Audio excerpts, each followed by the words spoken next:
Hey everyone, you made it to our show, Oak Road Diaries. It's a podcast where we get to take a journey into the lives of different experts and we get to explore their roots and their own self-care practices. In each episode, we dive deep into their personal philosophies, daily rituals, and transformative experiences from their lives, which offer all of us valuable insights and practical tips for our own well-being. Join us as we uncover the wisdom behind intentional living, one story at a time.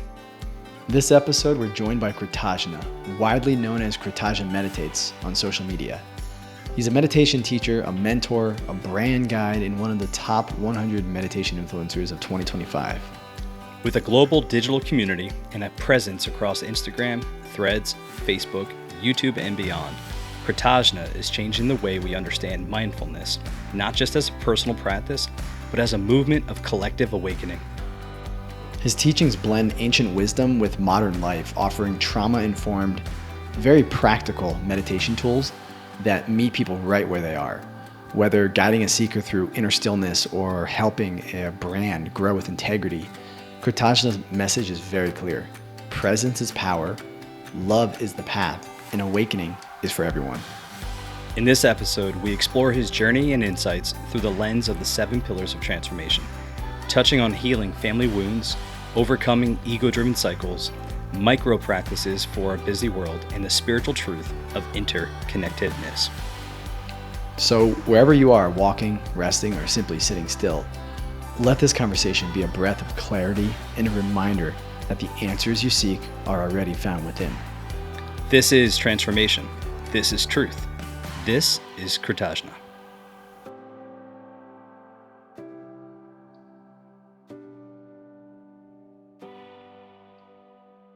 Kritajna. Dude, I love the stash, man. That's awesome. The mustache. You must get it all the time. You must get it all the time. Dang. He's owning that stash, man. Heck yeah. So anyway, my whole story about the Polish are, I like Polish food. I have to ask you though, are Polish dogs, like hot dogs, a real thing, or is that just United States?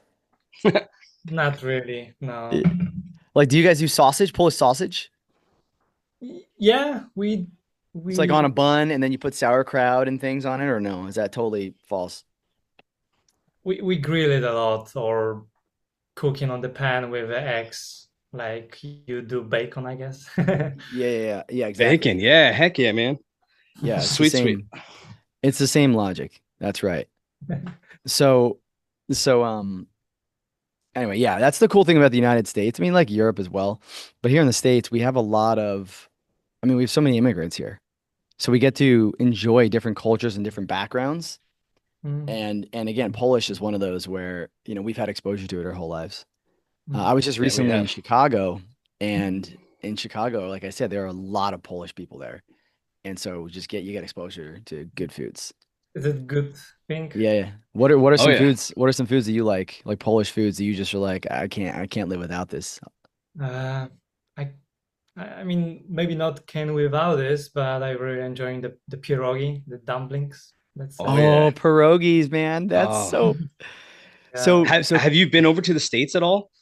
One time, California. One time? Said. Oh, I must have missed that. Okay, because we have festivals here, especially on the East Coast. I live in Pennsylvania, and on the East Coast here, we have Polish festivals all the time. We have German, Hungarian, all in the Lehigh Valley where I currently live, and it is amazing. Pierogies are a huge thing. Different types of pierogies out there, which I love. I love steamed pierogies. They're so good. Yeah. Well, and the thing is like people don't understand this, Sam. You have it around you all the time. Yep. But honestly, if you leave the East Coast, pierogies they're just not there. They're not around. Right. I mean, they have them like where you find Polish people, but we grew up in Eastern PA, and that was, there were a lot of Polish people around that area, in Jersey. And so we just had their cultural foods. And so pierogies are just sold everywhere. Yep. But outside of that area and that region, like you just don't find it. You don't go to like a restaurant or like a little cafe or a dive or something and find pierogies being served.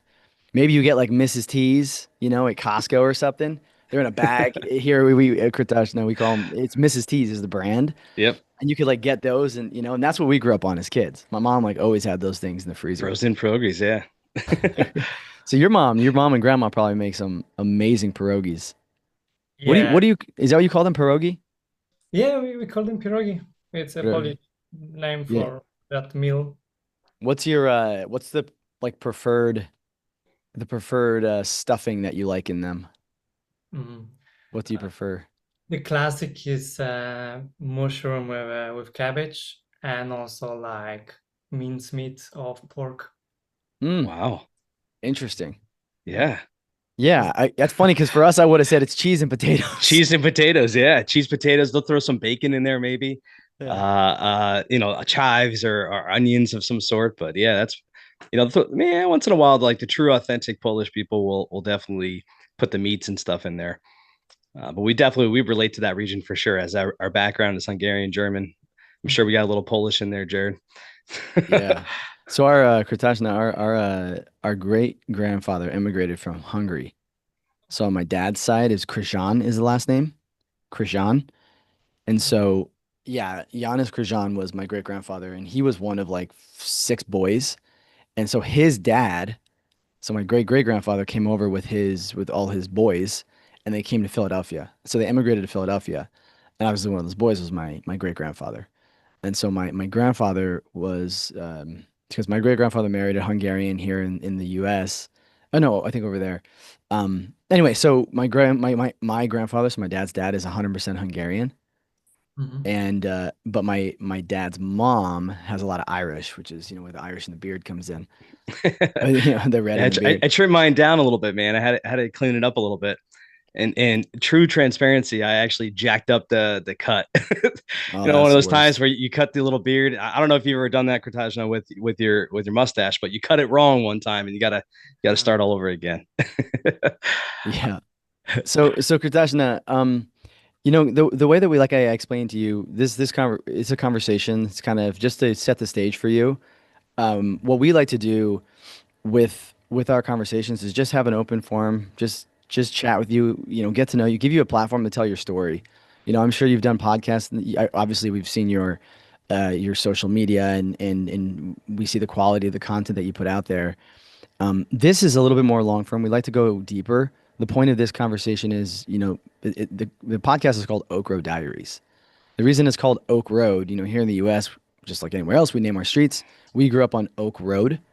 So Sam and I grew up on Oak Road, and we think that who we are as individuals, where we are right now in this moment of our life, it's a lot of it has to do with our background, where we grew up, right, where we came from. We just talked about your background, Polish, and sometimes they're nice, sometimes they're not so nice. There's a little intermixing of kind of nice, not so nice in there. And we just, we love to get to know individuals. We see your platform. We obviously see you're, a meditation guru, like one of the top 100 meditation experts in the world. But there's more there to unpack, and we want to unpack that. We want to understand Heck you, yeah. who you are. We started with the Polish background. Love to kind of dive back into that. Does that work for you? Yeah, sure. Yeah. From the So roots, man. So who were you as a child? What was your childhood like? Yeah. Like the awareness and the consciousness, well, from what I remembered, it's like I'm just respawn front of the huge church, and that's what I remembered. Like Mhm. very, my family wasn't very Christianity and wasn't very religious, but on some point, this church, it was like I was one of the building what was front of the church, like 10 meters. Okay. It was always there. And on some point, I was very I was atheistic. I was atheist on some point for Hmm. fair time.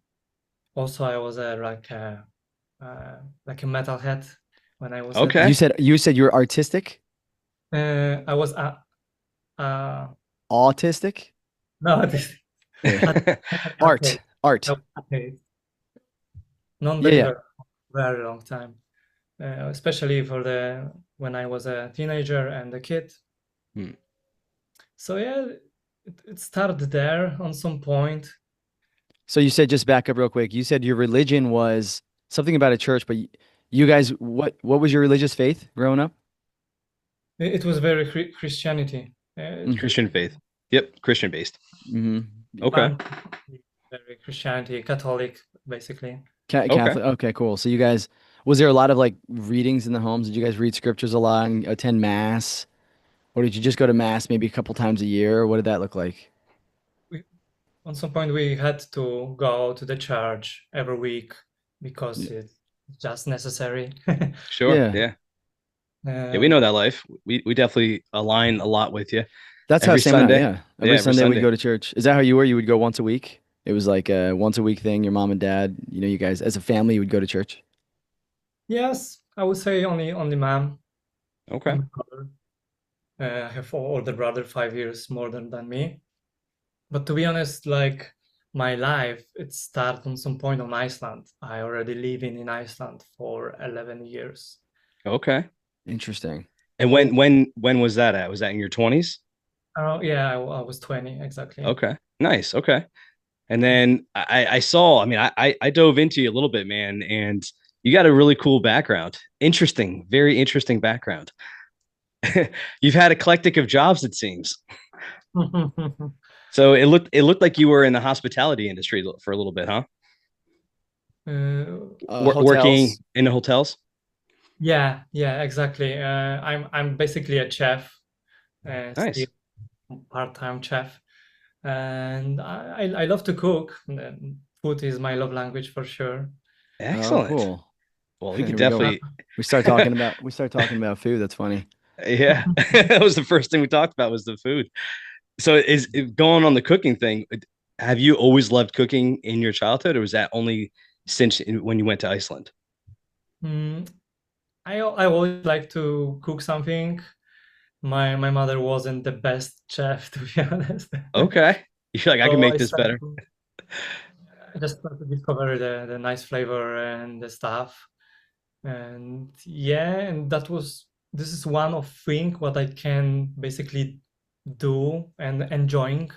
So basically, like some people might enjoy cleaning or Yep. uh, have this conversation with people, this hospitality and services. And Sure. I prefer to not. I'm more introverting. Okay. Mhm.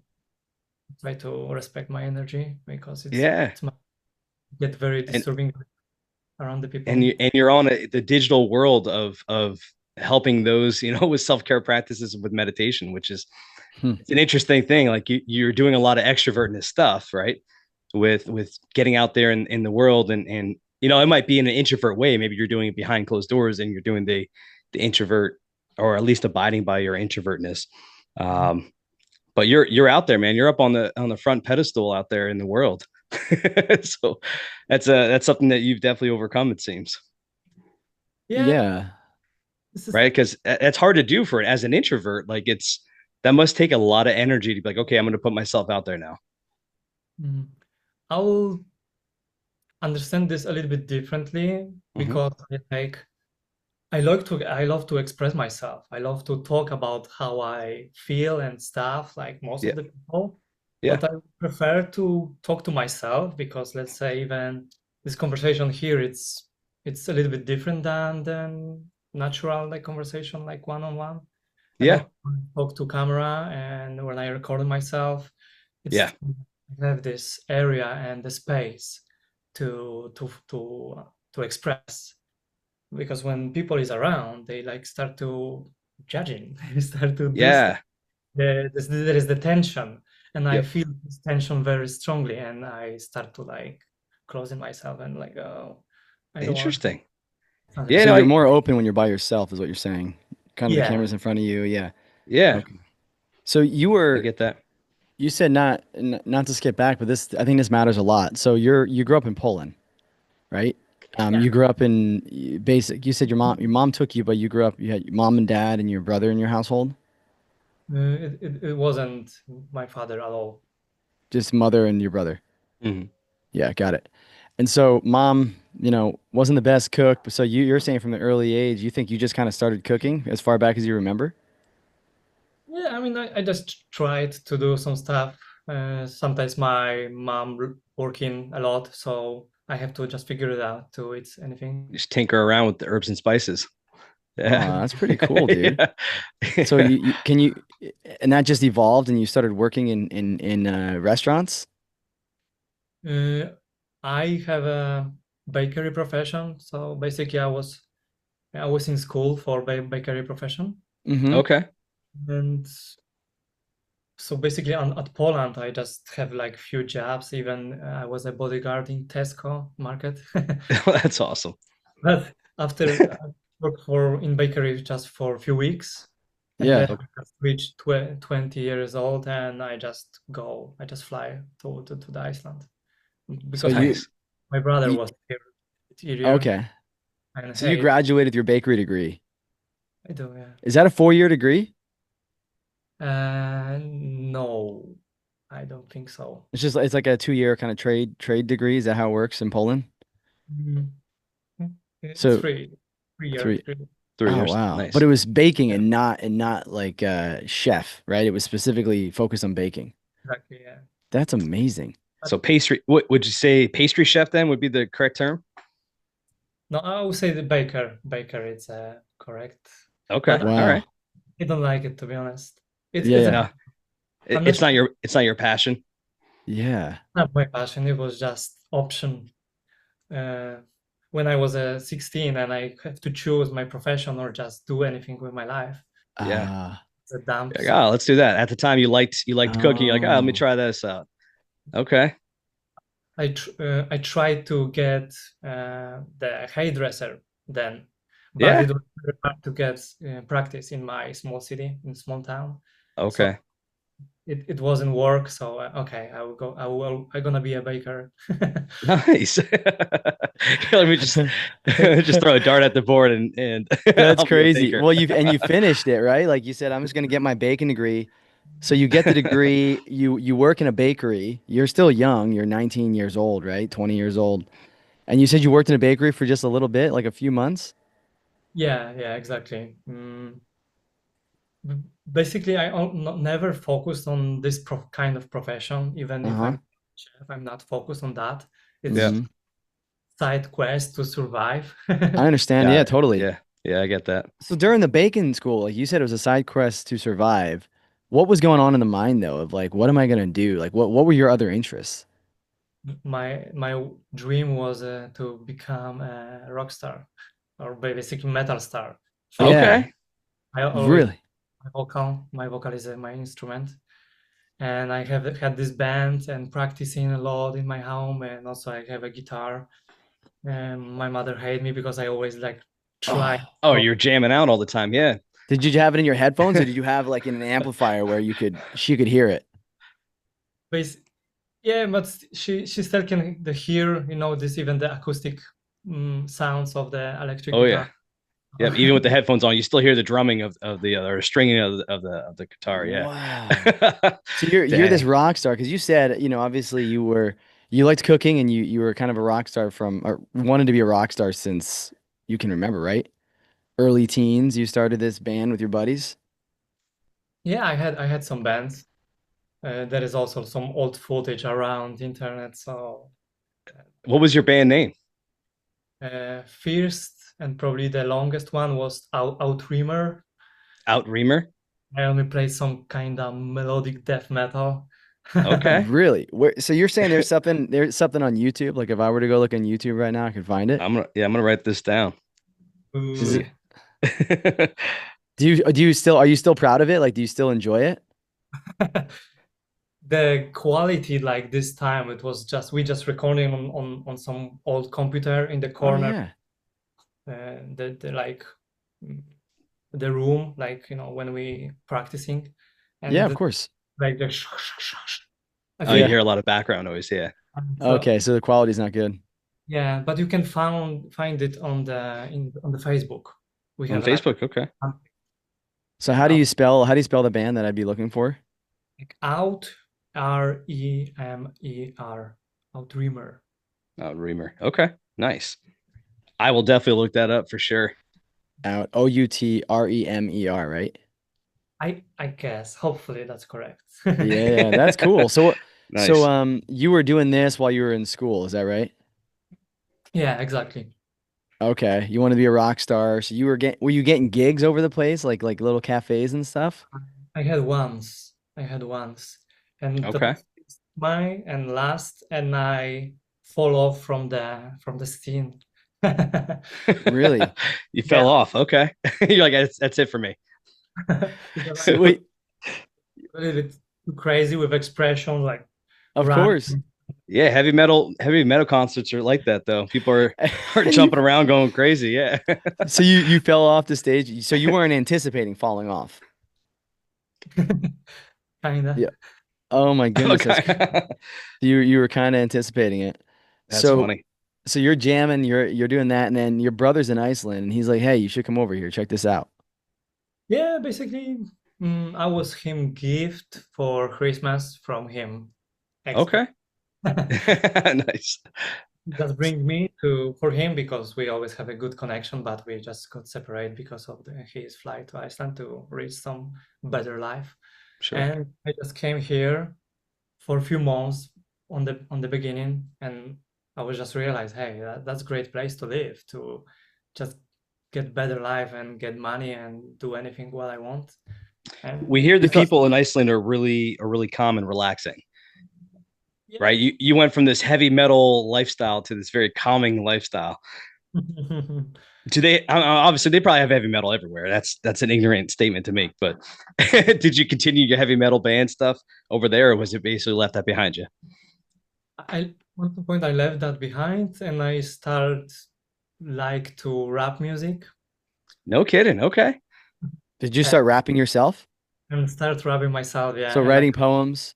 yeah, and because it also I can do by myself, so Yeah. that helps a lot to just be independent.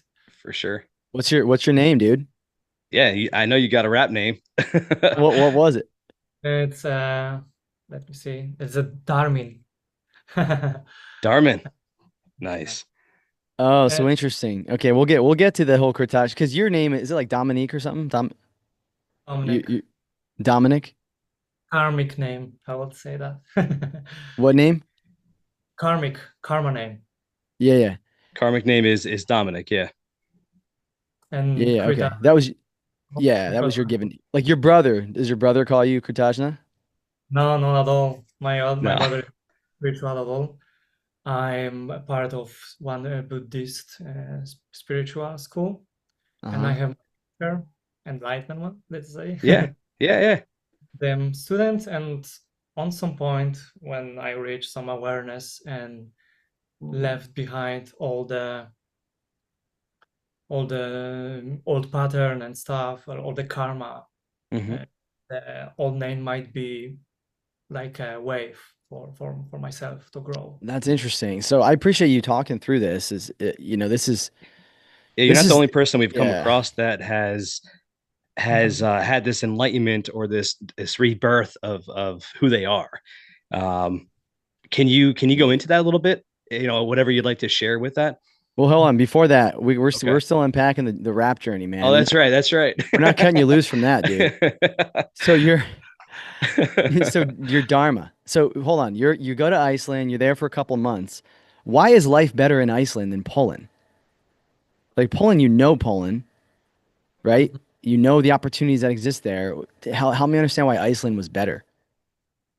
Mm, we have many reasons. For first, I was from small town. I never Mm, lived in a huge city like Warsaw, which is the Yeah. biggest.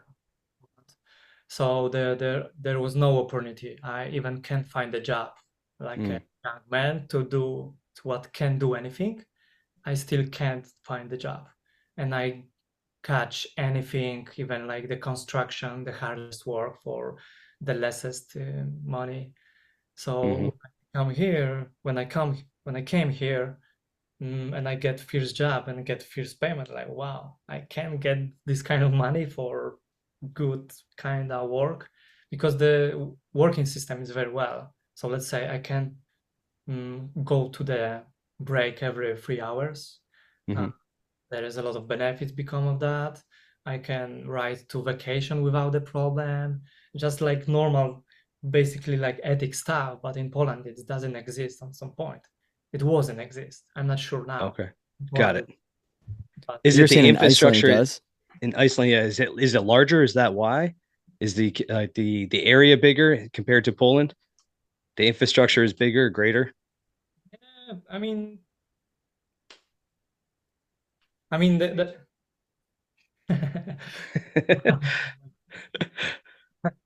And the Iceland is it's very small, but on the industry level, Mm, like the fish factory and the touristic, all the services, it's very huge. And there is not problem at all to find the job in Iceland. I can even choose in what I want. that's cool. So you found what did you start doing? I'm sure you worked during those 2 months, right? When you first came to The Iceland. fish factory, yeah, What was it? Fish fish factory. factory, You said dish factory? Fish. it's like a fish, Seafood. Seafood. seafood. Seafood. Yeah. Yeah, okay, interesting. And then, all right, cool. So I'm sure that leads to, but at that time you started this rap journey. Mhm. You still music has always been a really important part of your life, it seems, Yeah, right? Because I would say the core of this everything, what I'm also today, is like expression. I mm-hmm. I have to tell something to people.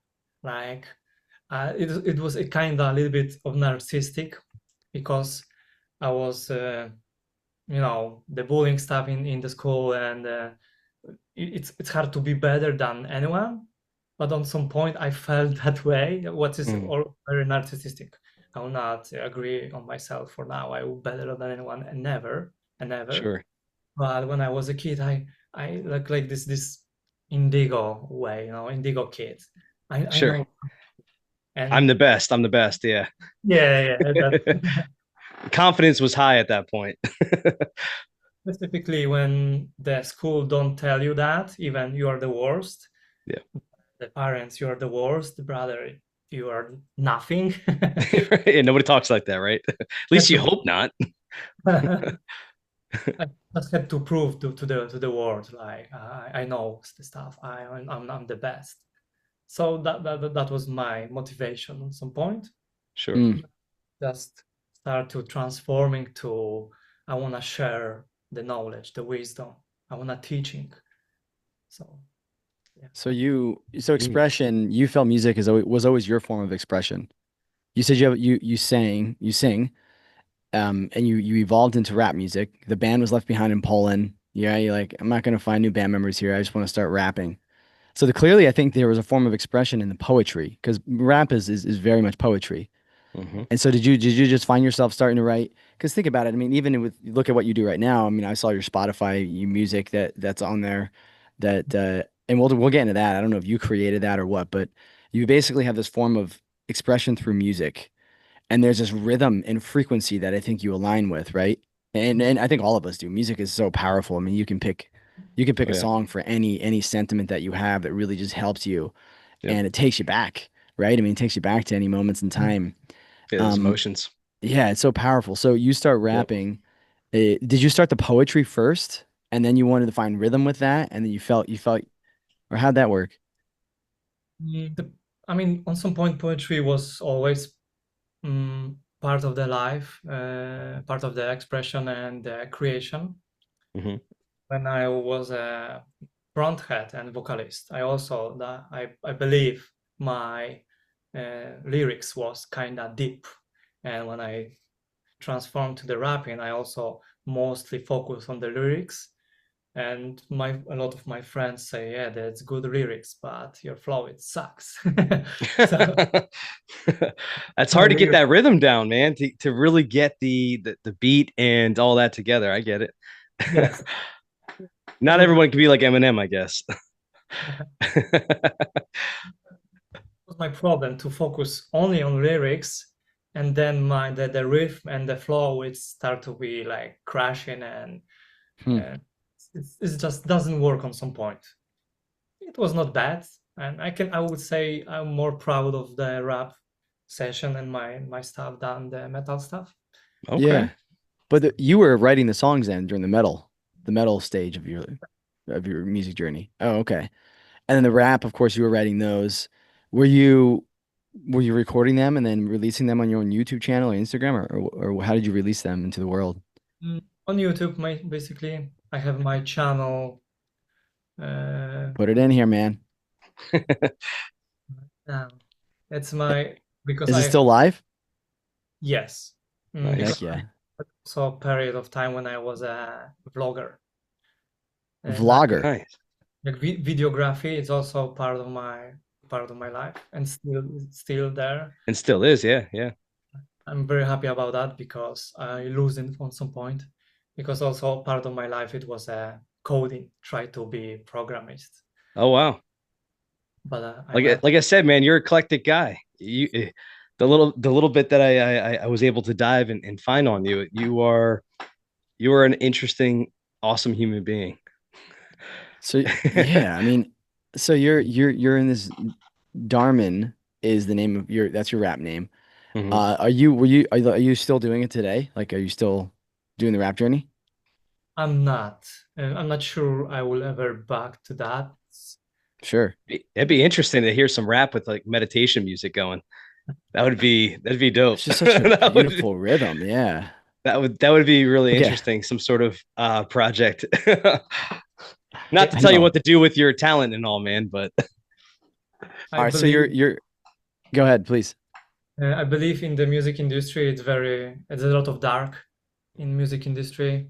Mm, I try to do like opposite of that, to just bring a lot of light, because I believe there is a lot of, it might be a lot of light, but a lot of artists just focus on the dark stuff to just sure. that's Yeah, it's you said interesting. it was deep though, right? Didn't you say that your buddies were telling like you always kind of wrote deep stuff during your metal? yeah, yeah, I believe that was I sorry, I also believe that metal music is very sensitive music, so that was my also core to understand. It's like, wow, this music is very deep. Hmm. Yeah, I have unfortunately I've never been able to grasp the heavy metal. One, because it's overstimulating for me. So for myself, because of all the noise and the loudness and everything so aggressive, I lose the lyrics. And I don't even know a song that I can relate to.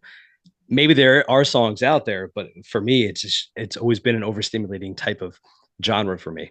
So I always tell people I like all music except for heavy metal because of the overstimulation. There's some rock music still overstimulating for me. If you can't tell, I have a lot of energy, so I need some calm in my life, which I like. Jared mentioned your Spotify, which you can throw that into the video as well. The playlist. Did you created that? Was that your music, or did you just piece the stuff together? You mean when I rapping? No, You have a on Spotify Spotify, channel. your Spotify channel. Excuse me. Mm-hmm. Oh, I both the beats. Mm-hmm. Basically, I'm looking Yeah, for found down good beats, which is good one, and just write down the lyrics, go to the studio, and do that stuff. nice. That's awesome. So the Spotify channel that you have, Oh, okay, okay, uh, good. Sorry. I misunderstand. I yeah, misunderstand. Oh, yeah, that's no, all right. My playlist, Music of Light. It's yeah, oh, I just found down these songs. and you piece it together. Yeah, and all put together because I basically focused on chakra meditation, Yeah, Mm-hmm. and all this song is basically on some chakras. Like this song is for heart chakra, this Mm-hmm. song better for the third eye, because there is like frequency and the sounds, which helps elevate and expand the awareness. okay. All right, I Yeah, gotta that's ask, awesome. is this it right here, dude? Let me see. Yeah, this is one of my song. So Nice. you produced this video too, yeah? Uh, yeah, there's like mashup, from some old. Uh, You piece together kind of old videos and you're rapping over top of this. yeah, yeah, exactly. When was this? This Awesome. was 4 years ago. Do you still now I know this is kind of your old kind of old life, it sounds like. Um, uh, do you still have attachment to this and are you proud of what you did and this being part of your journey? It's it's part, yeah. It was part of the journey, but I'm not sure I never back to that, because it's so many things what I can want in my life or want to do, but I think it's good to let it go some stuff, because I can't do everything, right? So Sure. Mm, let go of the music, because if music need a lot of time to become this masterpiece. Yeah. Sure. With videos and stuff, you can just find good piece of nature or people, just this one shot, and wow, this is great. It explains it all for you then, yeah, So for sure. you're doing this music and frequency. I find this fascinating though. You've always, because music has a frequency, obviously, Hmm. and you clearly tapped into this frequency. Like if you look at your journey, you had this heavy metal, single mom.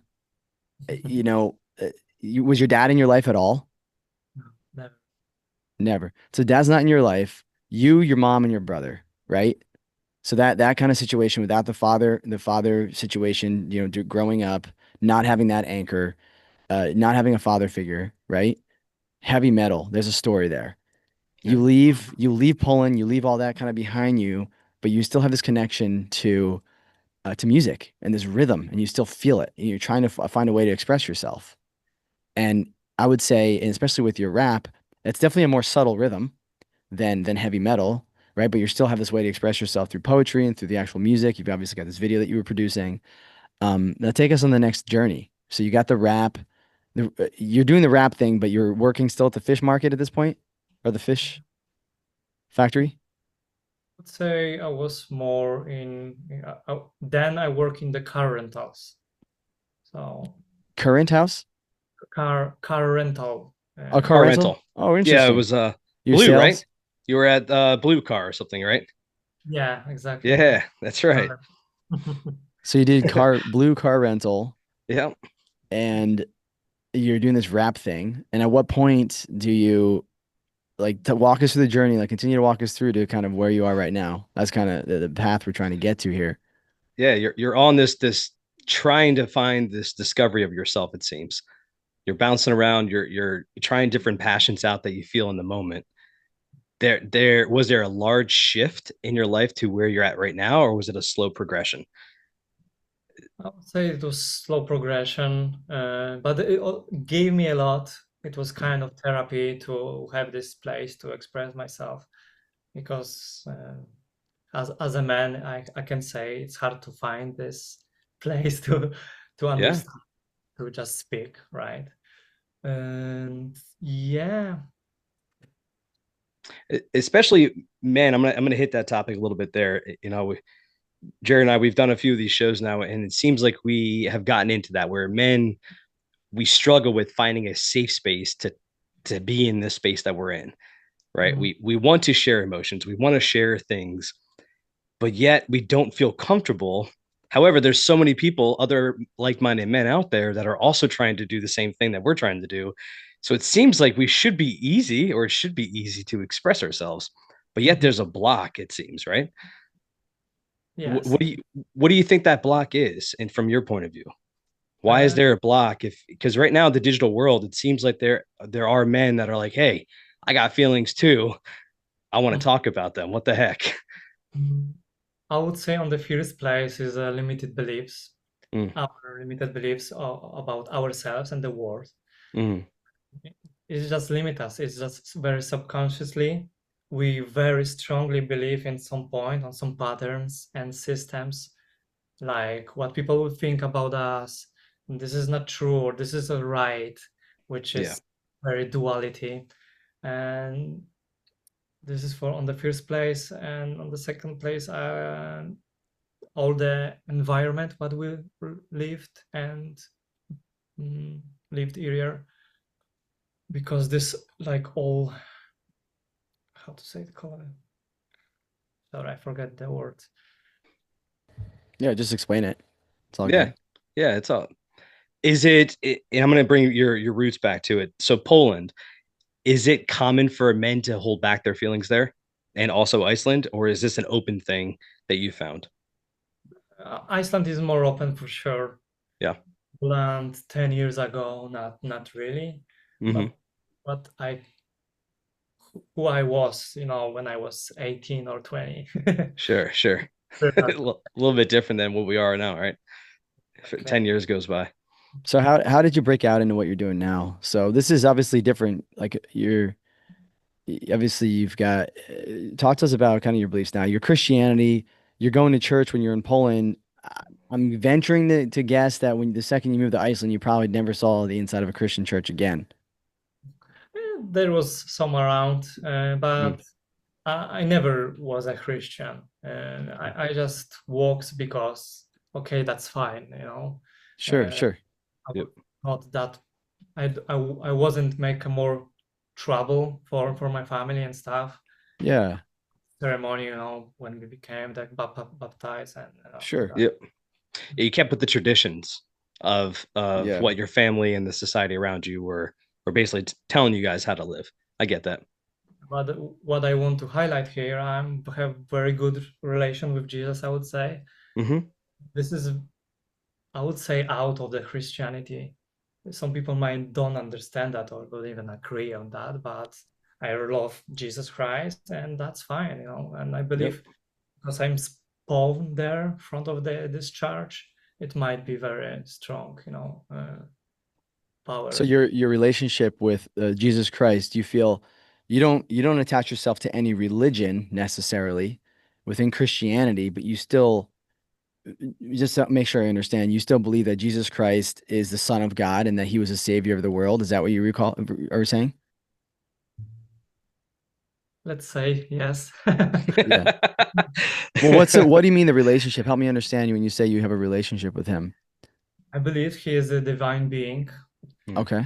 and probably the biggest prophet of all time, and even the biggest human who's like influence of our Yeah. life. Sure. Like, yeah, it might be like son of the god. He might be like Sure. he's the way, I would say. Mm-hmm. Sure. There is also there's many ways, like a Buddhist or Yep. being a Hindu or other stuff, and I agree on every of that. And Mm-hmm. I would like to say, like all this saying, like let's say Christianity stuff, it separate us, and the point of mine is to not separate us. Mm-hmm. I love Jesus, I love Buddha, and I love Krishna, let's say, right? Mm-hmm. Mm-hmm. they You they see them all as prophets, as individuals that were put here on the planet to guide us on a path that somebody talking about frequency. Somebody has a frequency where they vibe with what Jesus said, or they vibe with what Krishna said, or with what Buddha said. Is that summarizing what you're saying? yeah, that's good summarizing. Okay. That you and I align on that 100% there, Kritajna. You and I we have the same belief in this. Where I had a large upbringing in Christian faith as well. Um, that I followed suit. I was very traditional in the way I was doing things. But as I grew older, I still have a relationship with these divine beings, but it's more open to everything, right? Believing that all of these higher powers, these higher prophets, right, that people speak of, they're all part of the divine one, and not just to Christianity or the Buddhism, and it's all one. So yeah, you and I, we definitely align a lot with this. So I appreciate you sharing that. Thank Yeah, you. that's Yeah. pretty powerful that you were able to Mm-hmm. kind of keep that relationship with Jesus Christ, Yep. and that belief, and you really wanted to highlight that. So appreciate that. Yeah. So you decide, um, you're in Iceland, you're doing this rap thing, you're working at the car rental place. At what So I'm gonna, point? I'm gonna butt in. Did you rap religiously ever Oh, um, to put those two worlds together? no, not really. No. There's Okay. spiritual stuff in my Yeah. religion, but I'm excited to hear it. I really want to. I want to know. It was probably in Just Polish though, right? they are. But that's all there, right. I can still vibe with the different languages. Yeah, you won't understand it. That's all right. So you said it was spiritual? Go ahead. yeah, yeah, it was spiritual. I always I what I just what say. I always put the lyrics in the comment in after every song below Oh, every song, Nice. cool. so you can translate it easily. Heck yeah, dude. Yeah. I'll just drop it into Google Absolutely. Translate. I'm excited to check it out. It's new. I just knew a few years ago it can happen. You prepped it for us, buddy. We appreciate you. Hey, I wouldn't doubt that. Uh, at what point did this kind of journey that you're on right now? I mean, obviously you've been on it, but at what point did you make the deviation on this path that you're on right now? Like, did you meditate at a gym once? Did you do yoga, or like at what point did you start vibing with where you are right now? Yeah, the meditation was also when I from my teenager life, when I have a 16, 17, I start to like discover that like these techniques basically to Mm, just calm me down, to be connecting with something. And yeah, this there was like a seed there. mm. Also, when I was a teenager, I felt like the psychedelic is the key. So I did a lot of psychedelics in my teenager life, which is I very not recommend because the brain is still developing. So Oh yeah, yeah. For Sure. all those listeners out there, do not do psychedelics when you're a teenager. Yeah, it seems to be a big thing. Hallucinogenics. I know we're side noting on that real quick just because it came up, but hallucinogenics have been around for centuries, right? They've used it all over the place to help open up the awareness to the divine power and the spirituality of things. If you're doing it the right way, of course, you have the recreational side of it. I just wanted to turn up, tune in, and drop, right? And you have the party goers that are doing things like that. But psychedelics, if done in the correct way, underneath the correct supervision, it can open up your life and your spirituality greatly. Correct? sure. Yes, yes, but it's we have to know when to say stop Sure. because many people is just lost in that, like from Mm. ceremony to ceremony. I Uh, agree. and a lot Yep. of people from ceremony to ceremony, they expand and they become very high being, and they have Mm-hmm. connection and the language, understand the language of the plants. I know this kind of people as well, Mm-hmm. but Hmm. of course, I will believe we have to work, do the stuff, inter and grounding. Yeah, you can't just go on trip after trip after trip. You got to That's be able to, actually, yeah. you got to go on the trip, come back, work on it yourself, and then Mhm. potentially go back on another trip to try to expand on that what you learned and grew from. Correct? Yes. Well, That's what I understood from what you just said. all right, so we're kind of getting to the journey. So you started meditating in your youth, just to find some groundedness, right? At that point. Mhm. And then you decide. Anyway, so you tap back into that. You're in Iceland, and let's kind of get to that. So, uh, what uh, I bet what? meditation was awesome in Iceland or is awesome. There's all kinds of Yeah. great nature out there.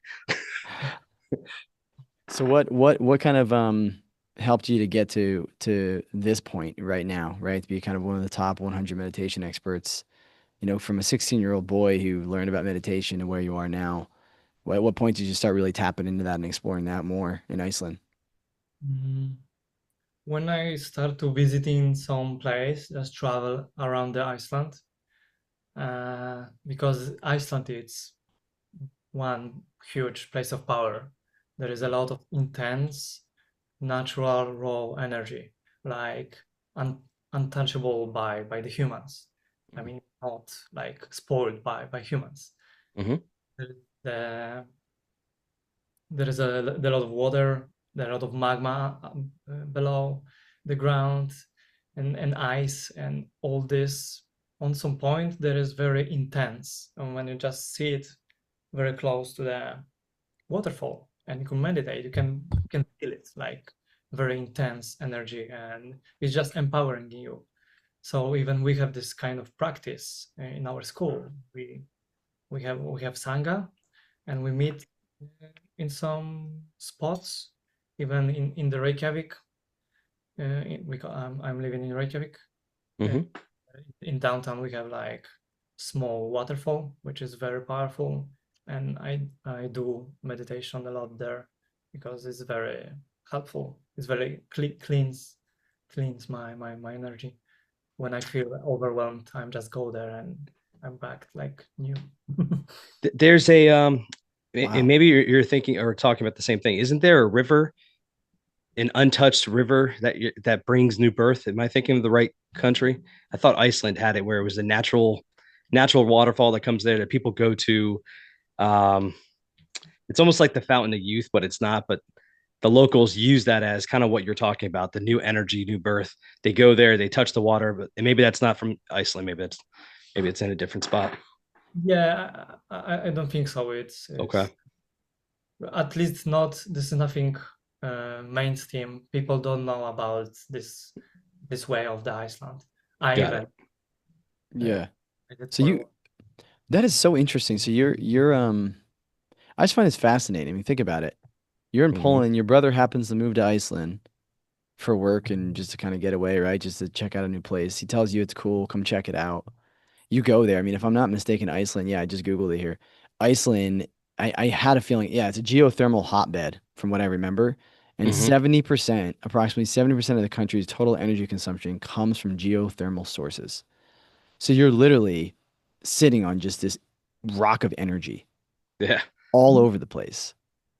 And so you come there and then you just start, you tap into that frequency like right away and it's charging you and energizing you, right?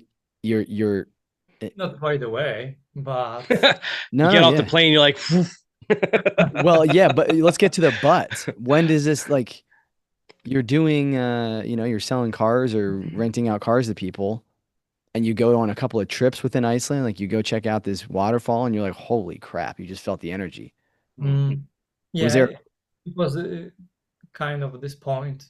And when I came to Iceland, like after this my whole life, I yeah, started to live the same style of life, partying, same people, which is not much into spirituality and stuff.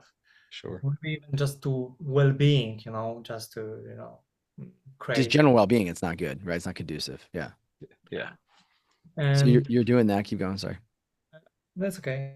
After a few years, because I lived in Keflavik, it's a very small town. No, it's not. It's smaller town close to the airport, where was my brother lived as well. And when I decide to move to the Reykjavik because I want to a little bit more social, and even if I'm introvert, that the Keflavik was a little bit too introvert. There was Sure. no social You life. need you need you need some sort of social life. Everyone does, right? And I start to discover the people here is more open, like more kind, like less racist, even say, because Sure. it happened. And yeah, and that was big shift. Like I start to love Iceland much more. Mm. And on after maybe a year in Reykjavik, the that was one advertisement on Facebook to me, like open meditation class for free on some Buddhist monk. It's named Ajahn Samvara. And it was like I saw him picture, like, oh wow, this guy is very like spiritual. I like it. And I decided to go there. It was just I was felt very weird. I never meditate with around the people and never been on this kind of these events. And I just sit somewhere in the corner, a lot of people, I don't know anyone, and this Buddhist monk Ajahn just came. Thank you, welcome guys. Thank you for coming, and start to talking a little bit about himself, about the Buddhism, and then we just start to meditating. And it's like, oh wow, that's interesting. Like meditate all together. And he was like a little bit guided with talking like just focus on the sounds around, let's focus on your breath, and this like very calming. Then we open the eyes, he start talking, and this talk names Dharma talk. He's talking about Mhm. the teachings, basically about the truth. Right. And there was another meditation, and there was more deep, and and after this meditation, I believed it was even meditation with music. But for the first time for my life, it was meditation with music with the group. And then we opened the eyes, and I look at him, and I doesn't believe what was what what I saw. And what I Mhm. saw, it was human aura for the first of my life. I was looked at him. He was like glowing Really? of golden light Hmm. for, for my That's heart. He was glowing Yeah. of the golden light. wow. It's like, wow, is it real? And I was like crying. That was like kind of like self-realization. Like, wow, Yeah. this very happen. People can be enlightened. People can be this kind of high being. And that was very shifting, very powerful of my growing. Like of this point, I was of course start to practicing more, and I was I was seeking for a teacher. After this meditation, to this Ajahn, don't he was not much open to like, hey guys, come to my classes, or he was just came, show, and go. So Mm. I was just start to seeking, and after it was before pandemic, and then pandemic came. It was around 4 years ago, maybe 5 years ago. Uh, it was another open class, but online by Tara, and Tara is a first student of this Ajahn Samvara. Hmm. So okay, but I didn't know that. I just saw on my classes. Okay, sure, awesome. I will just came there. So I just put the laptop, and maybe even I was a one person who was like attend to this online class. I Sure. don't show up. My camera was turned off, and I start to listen. So I put my laptop on the side and start playing games on my PlayStation, and just He's got to stay in the background. it was too boring to less stimulation. Yeah. And we start to listen, and then okay, we start to meditate. So okay, I pause the music, meditate with her online. I felt something. I felt definitely something, but it was like, this is not that. This is because it was I was attached. I was attached to other feelings, to other Sure. vision of how it looks. How it should be. Yeah. Oh, You had your first interesting. experience. You're like, wait, I'm not getting that right now. Yeah, yeah. Okay. Wow. It's funny illusion. So after this meditation, and even during meditation, I was put in the chat, hey, thank you for meditation, but I have to go, and just leave it, never come back. In this day, when I cook the shower, I just close my eyes, and all this like blessing on whatever this frequency just pop up to me. It's like, wow, where am I? Like Mm. it was strongly. And I start to connect, hey, this have to be this. And in this time, we had really strong problem with government in Poland. Government banned the abortion in Poland, and Hmm. the woman very strongly suffering by this cause. So I just start to write down, read about this Tara. Who is she? And she is like Buddhist monk who is helping and support women all around the world. Like, hey, hi Tara, can you help the Polish woman because we're suffering about this? And she was very happy. I get a feedback of this, and she's like said that was it was her birthday, so I gave her the best gift of ever. So we start to and I kind of became the part of the school. So I became also the student of Tara, and also we arrange this event for women in Poland to help Polish women. Oh, that's awesome. That's really cool. So with your I'm gonna go back on the aura thing. Do Mm. you still see auras, or is that one and done for you? One time to time, I would say. Time to Uh, time. Okay. What do you think? Why did you keep? Sorry, finish your thought, and then I have a question. Go ahead. I'm not sure how it works. Maybe I see the aura of people, but I start to use to, or maybe this is not that kind of aura because when I can talk a little bit about the Ajahn, what was like this point, Hmm. and he was awakened at when he had six. He said that when he was 6 years old, Hmm. go uh, to the temple when he was like 7 or 8 and start to learning the martial arts. Now he already have like 6 black belts in the martial arts, so he's Okay. like very this person who's like dedicate whole life, Sure. even probably life before, is Yeah, just yeah. low in person. So that was lovely. Uh, I believe the our awareness and the enlightenment is just go up and down, and sometimes I can see something else, and sometimes it's just who I am, like this small Yeah, being. we've been taught that it has something to do with your third eye. Being able to open up your third eye to be able to receive and to see those things. Because I've only had it happen a couple times where I saw some auras, and it was when I met my wife, and it was a strong aura. And I want it back. Like I find myself like, man, I want to see it again, because it is like, as I know you what you said, mean. it's such a it's just an emotional, like a warm blanket came over me. I don't know Well, you how can't else to see it because you describe it. live in it, you know?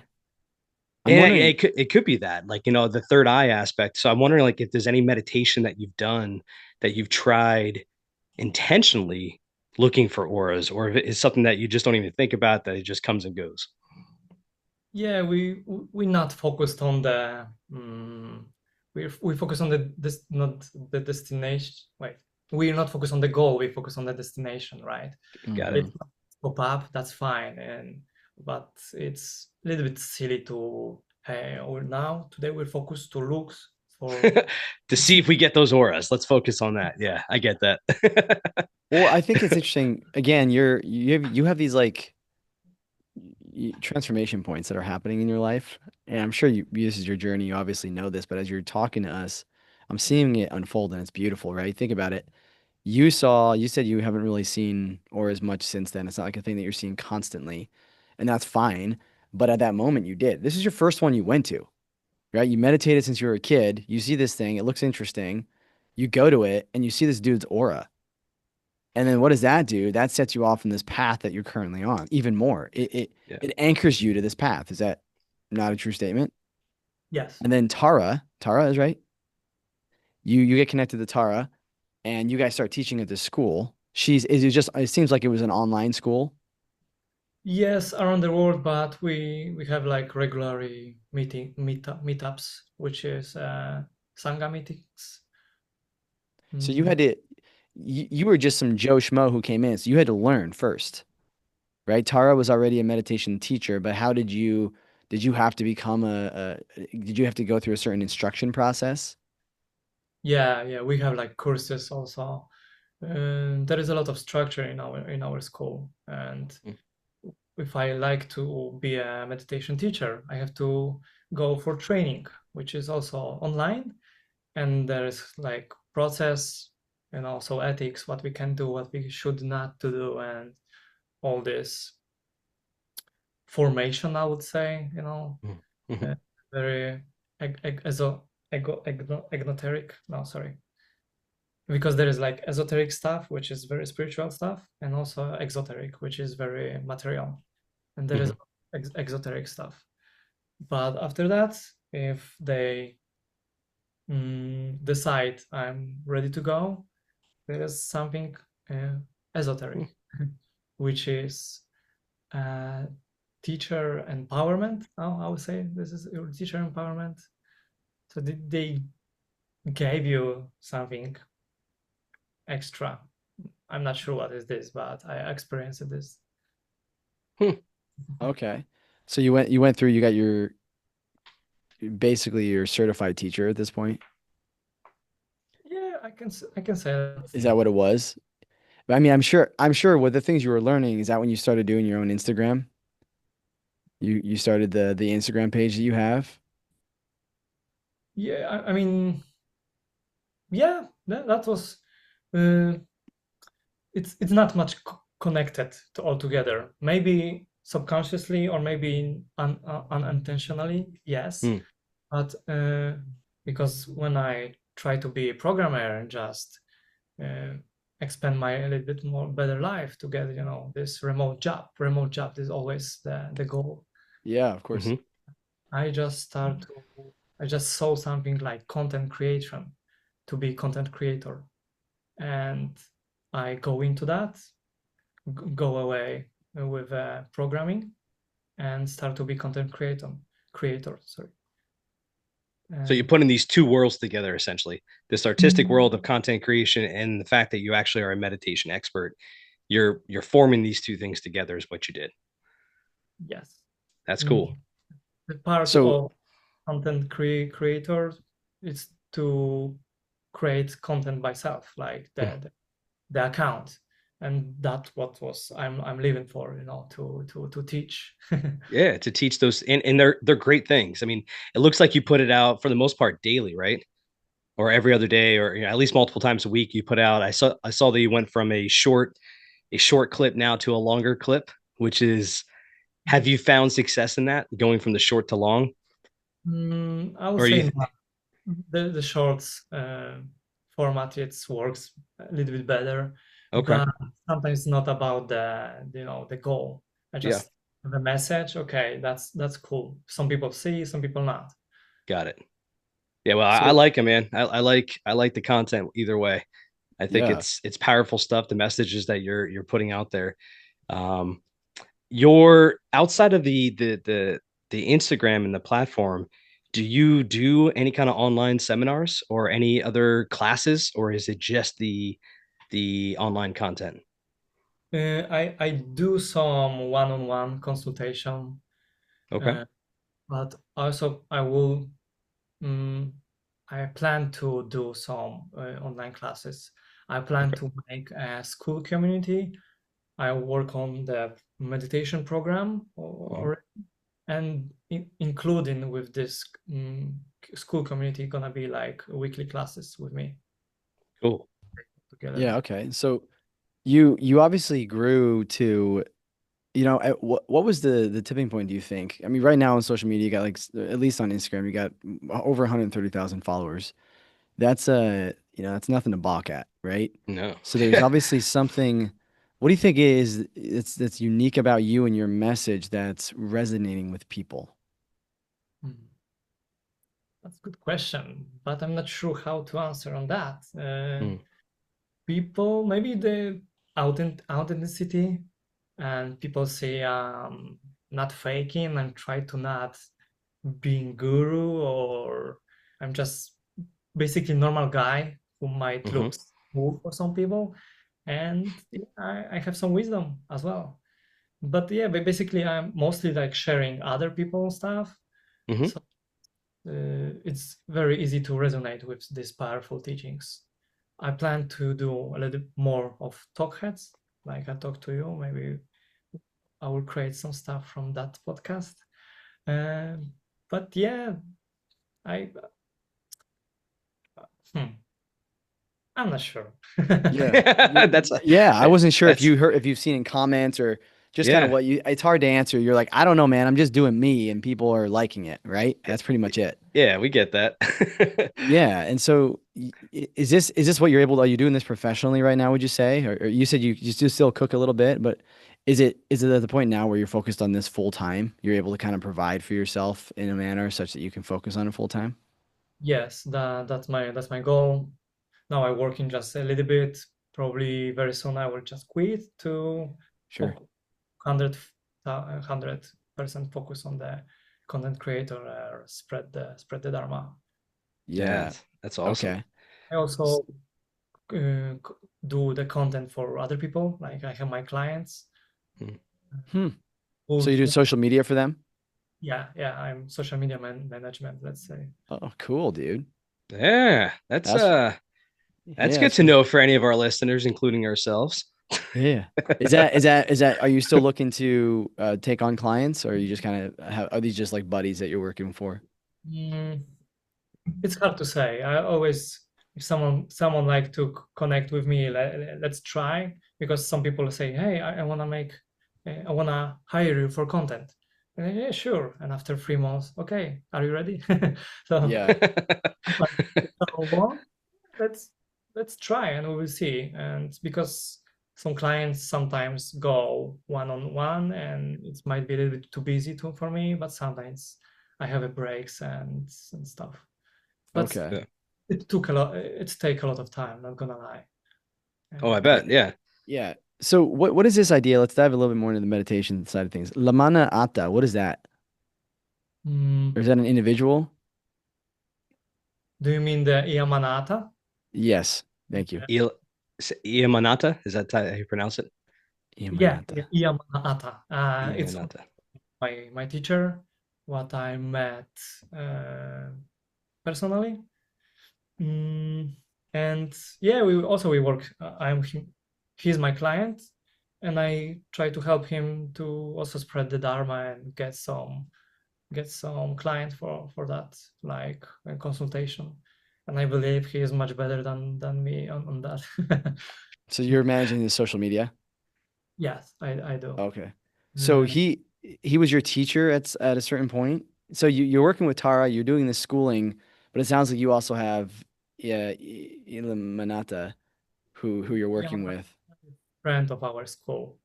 He's a friend of the school. Okay. Was he like your personal teacher then?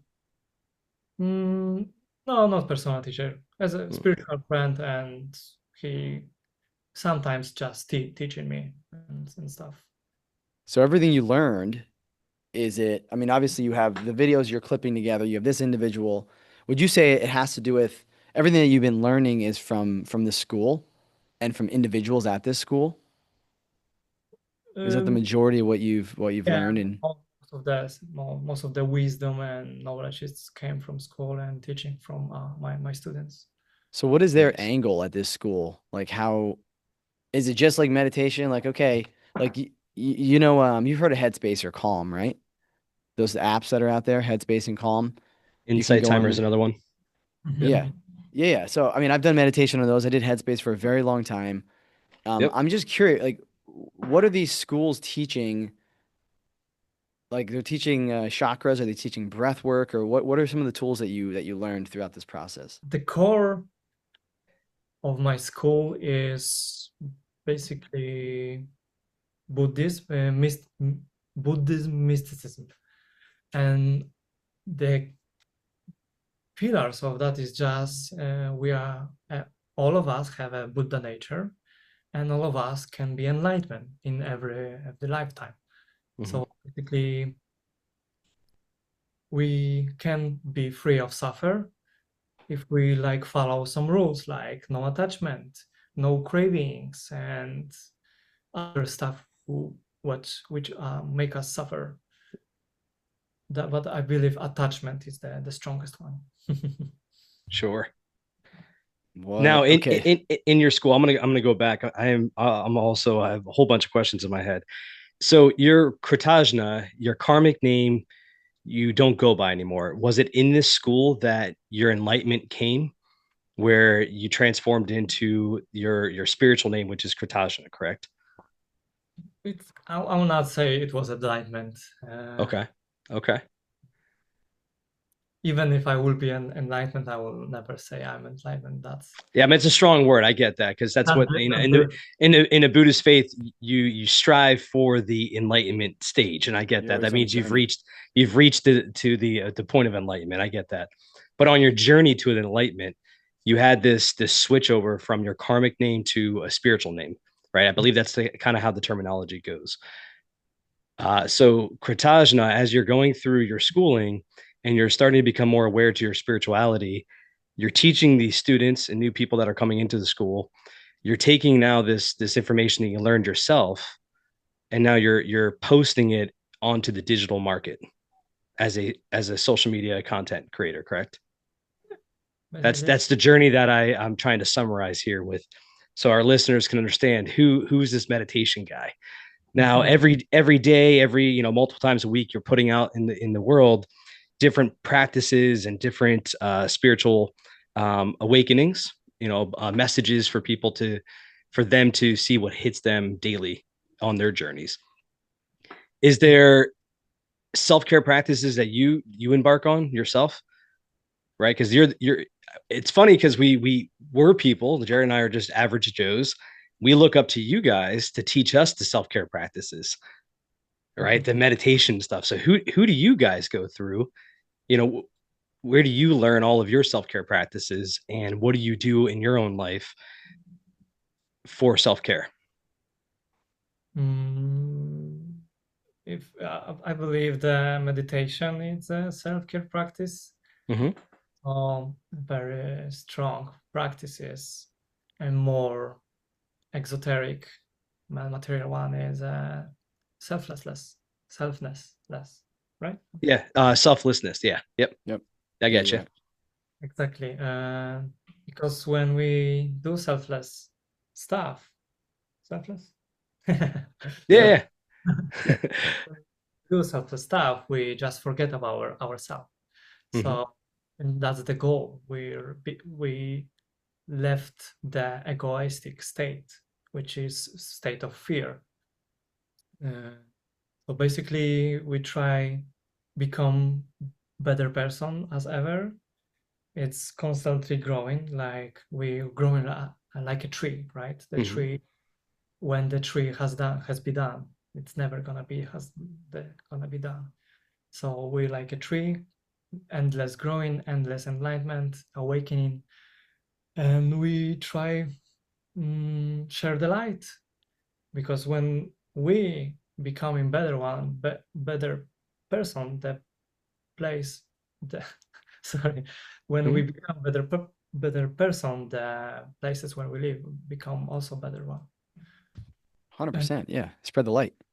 Yeah. I will say something what will help understand my being, what you say before, because Kritajna is from Sanskrit, and it's Kritajna mean gratitude, and my being it's very gratitude from perspective of my teachers. I have that's my like superpower. That's why Hmm. we get this name to just get the superpower, like our like Buddha nature stuff. And my it's gratitude, and doesn't matter what's happening in my life, I always find this gratitude just go away from that. So Hmm. even when we in the worst death and the worst struggle, when we find gratitude in this place, we always find a way out. I love that. Interesting. That is amazing. So your entire being is a grateful being. Every day you live in such a blessing state. Obviously not. We're human. You're gonna have frustrated moments. You got bills, you got things that happen.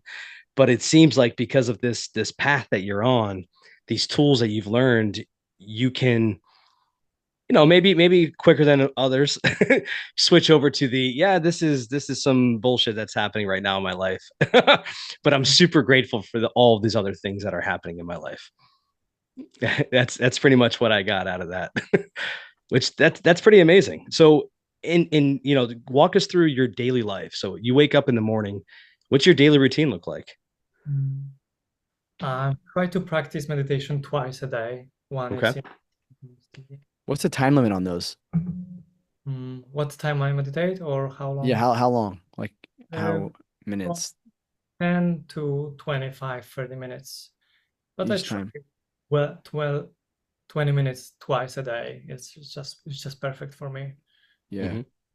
Do you typically do it with some sort of frequency tone in the background, or is it pure silence? Yeah, this is a chakra meditation with music, and this meditation I practice a lot. And this meditation have roots from traditional Buddhism. So it's very powerful. And also, what can I say about my practice is also bodhisattva practice. And bodhisattva practice is a practice on compassion to ourselves, other people, and the world. So this is like two pillars of my practices. And what my day looks like, to be honest, I'm really like to work Hmm. on my stuff. So last weeks, I'm just wake up and sit on my computer and work. You're editing videos and things like that of yours, right? And now I do the script for my program meditation and try to connect all together. Let's say even the landing Hmm. page I did for the last few days. That's Um, cool. uh, So meditation morning and night, it seems. Do you journal? Do you do any of those common self-care practices out there? Any physical activity? It seems like Iceland has plenty of nature to go walk in. Yeah, I was curious about that too. Yeah, what do those hobbies look like? And yeah, journaling, go ahead and unpack that. Yeah, journaling is great. I can say to anyone to do the journal. I practice in time to time, let's say. Hmm. I did a lot of in my past. Also do the gratitude journal to do every day to be grateful for something. Walking, walking is fine. It's also in my routine, especially when I have a sitting uh, Sure. mood and the Yeah. mode. I also do the workout. I like calisthenic stuff Mhm. and basically the go to the gym. Swimming in Iceland and the all this cold plunge and saunas. It's very popular in Iceland. Oh, I'm Hmm. sure. Yeah, that's right So up where's Jared in my is the alley. cold plunge just like in the lakes and rivers there, or Go to the ice cap, bro. yeah, What do like you what do you think? do? Let's go dig a fish hole and jump into it. That's cool because also on the swimming pools we have like hot tubs and also cold tub. So everybody Jealous. Yeah, basically. so jealous, right? I've never had one of those where there's an actual cold. They always have hot tubs, and they typically will have a sauna, and then they have a steam room, Yeah. but they don't have cold plunges. But you're saying at your gym you've got a cold plunge. Um, a lot of gyms have also like swimming pools. Yep. Then yes, but basically it's separate stuff. So there is a lot of swimming pools around, and there is a lot of gyms around.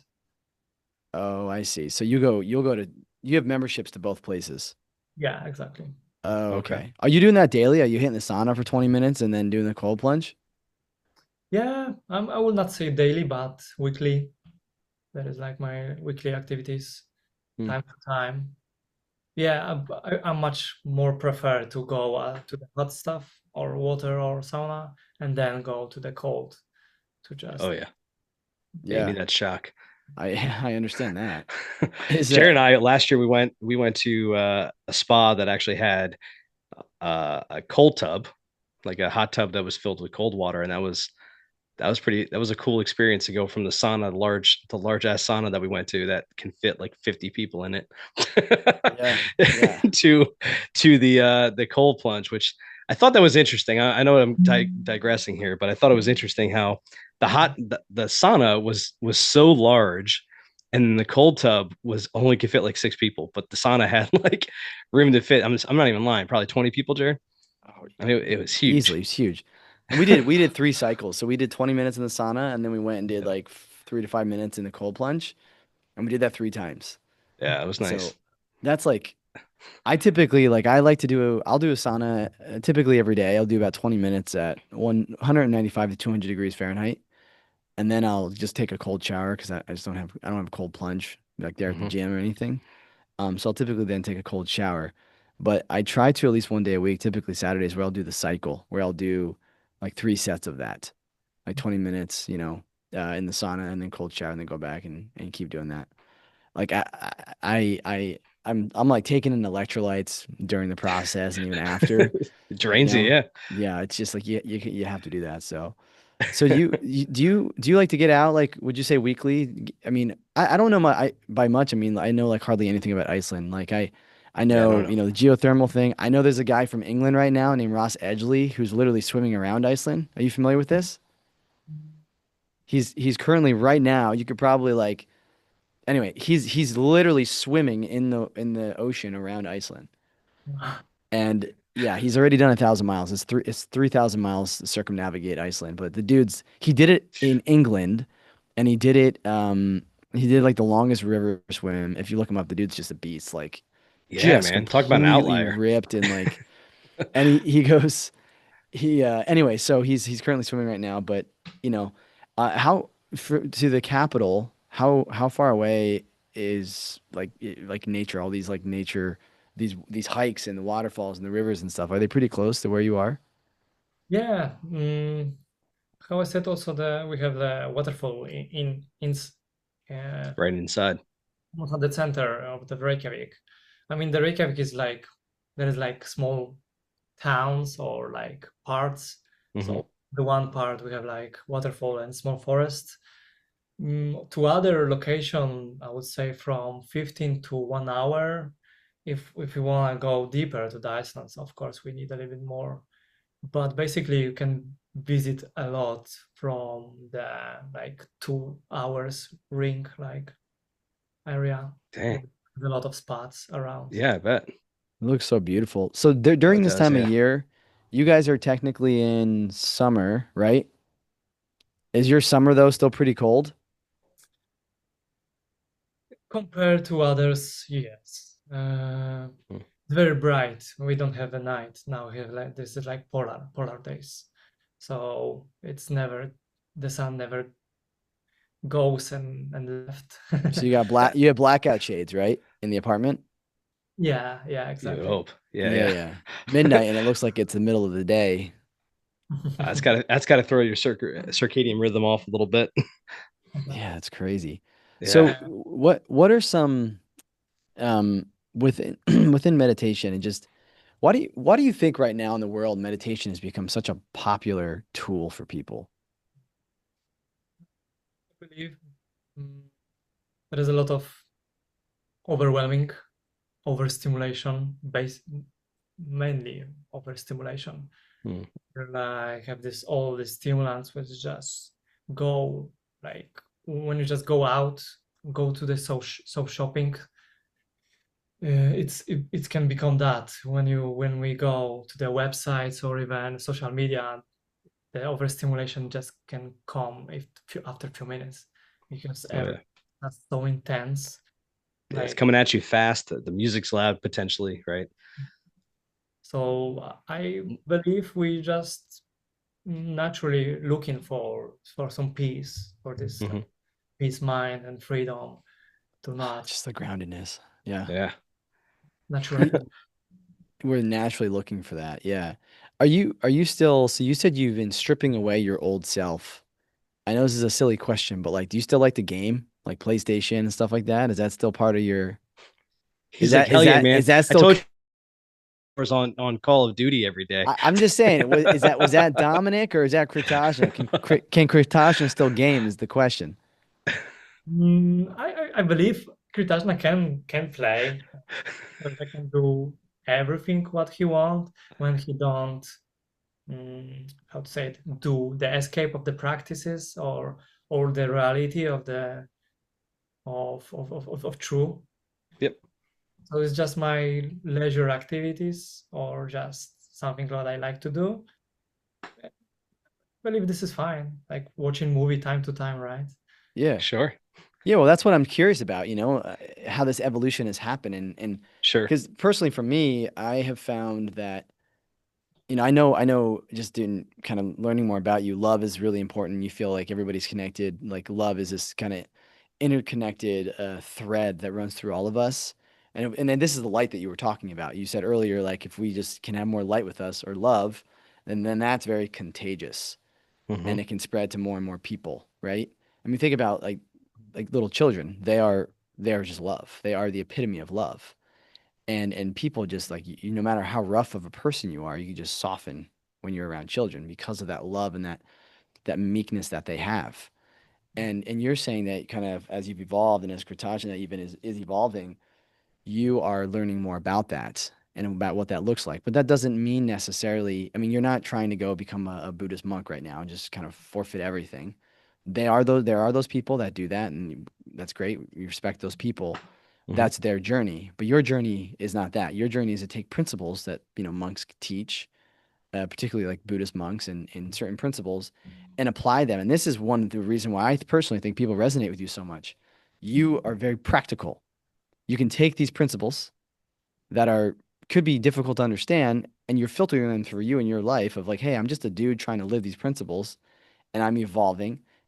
But going living in a mountain and just like living amongst other monks who are trying this whole same thing, there's a different challenge there than there is like living in the capital of Iceland, trying to have this journey, like potentially become a father one day and, figure out exactly how you're going to provide for the family. Like these are real challenges that you're not going to be forfeiting, right? Like this is, you want to continue to live your life while still trying to apply these principles. And I would say the large majority of people are going to be in a similar boat, which is Yep. again why I think they resonate with you, right? Because they say, I'm not just going to go forfeit and become a Buddhist monk. Like I'm still a father, I'm a husband, I'm a friend. I still like to go out with my buddies and enjoy wings, and I like sporting events, and I still like to game. And these are all important principles, but you're saying you can still apply because you said as long as Kritajna continues to live these principles, maybe help me understand that. And I know this sounds weird, but like you're gaming, how is Kritajna living the principles you've taught, while you're gaming? Mm. A great question. Whoops. And not and just because translation can come off a little bit different. Yeah, I don't explain that better. with he's not asking you in a judgmental way. Hopefully that's Yeah. not coming off that way. Yeah. It's not like, well, It's a it's a legit how can you be both? That's not what he's no, no, asking no, you. not Like, at all. no. It's So a how do you're you living life. Your gaming is a well, I don't care what you're doing. Fill in the blank. You're yeah. gaming. You're at a bar with buddies, or you're at a restaurant with friends, or Yep. you're at a soccer game or whatever. And Kritajna or these individuals, I'm just using that as an example. The principles that you're trying to live. How do you find yourself tapping into those when you're gaming or whatever you're doing? I'm curious how you've kind of done that. I think it's really important because everybody who's listening to this Mhm. that's what they're dealing with. That's why this is important to know. Maybe I will begin from that, because I'm part of the school, so that's me, and I'm also a monk. Mhm. But we are like we are Buddhist monk, but the modern one, what who live in the cities, to live around the people and still have a job, Mm, still expand the career, and it's totally fine in our school to become a mhm, millionaire because why not, right? Uh, when we have the money, we have a freedom. We are like our root chakra, it's stable. Mhm. Um, when you're not lost in this game of the money, when you're not lost in the game of the playing, you're mhm, totally fine. With if my teacher come here and say you have to throw it out your PlayStation, I can do that, and Mhm. probably never playing again. It might be hard. It can break my. Sure. At some point, I can do that because this is like very less attachment. This is just very small part of my life. Right. Sure. We can do anything what we want when we not make us suffer and not suffer of other people. And let's say I'm not dirty talking in the microphone, when I play online to other people. Like, Yeah. Right. You suck, man. So That's not the Kritajna. that's probably what you're doing though, right? You're enjoying playing the game, but you're trying not to be super aggressive, and it doesn't mean you're perfect. I mean, that's Yeah. what I'm trying to say, dude. Yeah. Like, sure, you're a monk. What I love about so you said you're actually a monk now, is that right? Okay. What I love about what you guys are doing is how going to live in a mountain with other monks, you're not going to be really spreading the light that as much. You living there It's in the more of an capital of Iceland, internalization. Yeah. yeah, it's this internal. You are going to a mountain, in fact, psychologically every day, and you're up there and you're trying to, but you're living among people. How else are you going to spread that light besides being out there and interacting with other people? Like that's how candles. You touch another candle, and that's how they light, right? That's how you Mhm. light another candle, and that's what you guys are doing. It sounds like. exactly. And there, one of my teachers have a saying: the best meditation is in the mall, which is I very like it, and it's a little controversial Oh because wow.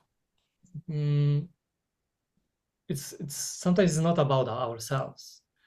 I can go in this crowded place and be frustrated, and my energy might be disturbed. But on some point, I can plant a seed on someone's life, like this, Mhm. some kindness, what he never reached. I can give him a love what he never reached, and this might be like a seed or beginning of him really like true life, or Yeah, maybe you bump into someone, and instead of yelling at them, you're like, "It's okay." Like seriously, like Yeah. think Yeah. about that when you've bumped into people, Yep. and when they're just angry. Like I was at Last week, I was at this event in the city that I'm at. They basically, like, I'm sure any city, they open the downtown and there's a bunch of vendors selling foods and stuff.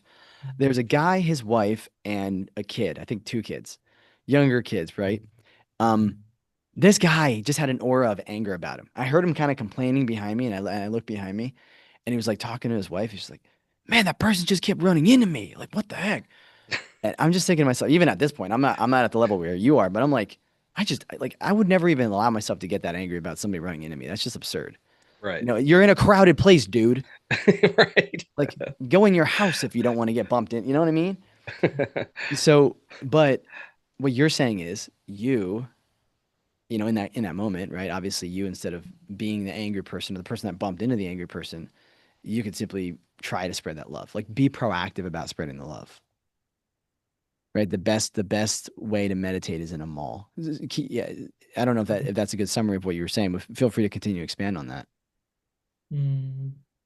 Yeah, I mean that's the point, to Hmm. live around the people. Maybe no, this is not the point to live around the people, but we actually live like every other people, and we can apply all these principles on the practices, and it's very still actual. Like it's not like 3,000 years ago, and today it's have nothing to do with that, because it still have a lot of to do that, because it's Hmm. our Buddha nature. And Right. someone yelling at me and someone like just frustrating, I just try to perceive that person like a little child who has just suffered on some point. Mm, And this is very good way to look at people, in at least in my opinion, to just see them as child, and why they acting like this, and even let them make some bad words at you, and you'll be fine. And that's much better than be a mirror of this. So we can like close this cycle of anger, even if our family, of our generation, something happened, and we can become this being who close this cycle, because we feel and understand.